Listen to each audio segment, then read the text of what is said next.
านรัฐมนตรีกระทรวงยุติธรรมพร้อมด้วยคณะ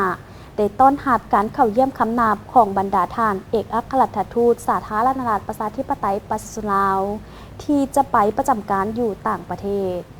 วันที่ 31 มีนาคม 2025 ที่กระทรวงยุติธรรมท่านไพวี ศรีบัวลีภารัฐมนตรีกระทรวงยุติธรรมได้ต้อนรับการเข้าเยี่ยมคำนับของท่านเอกอัครราชทูตวิสามัญผู้มีอำนาจเต็มแห่งสาธารณรัฐประชาธิปไตยประชาชนลาวที่จะได้ไปประจำการอยู่ต่างประเทศคือประเทศญี่ปุ่นสิงคโปร์ออสเตรเลียโอติสบูไน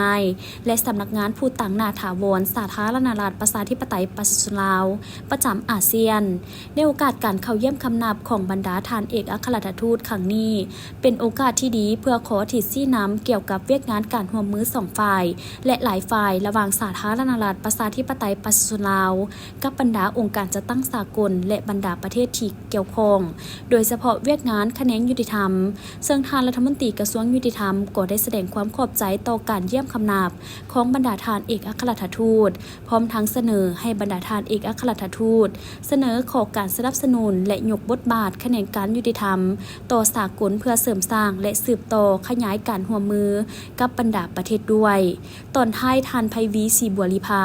ได้อวยพรให้แก่บรรดาท่านเอกอัครราชทูตวิสามัญผู้มีอำนาจเต็มแห่งสาธารณรัฐประชาธิปไตยประชาชนลาวเดินทางไปประจำการอยู่ต่างประเทศโดยสวัสดิภาพและปฏิบัติหน้าที่อย่างประสบผลสำเร็จพร้อมทั้งได้มอบปึ้มกฎหมายจำนวนหนึ่งเพื่อเป็นข้อมูลในการปฏิบัติหน้าที่อีกด้วย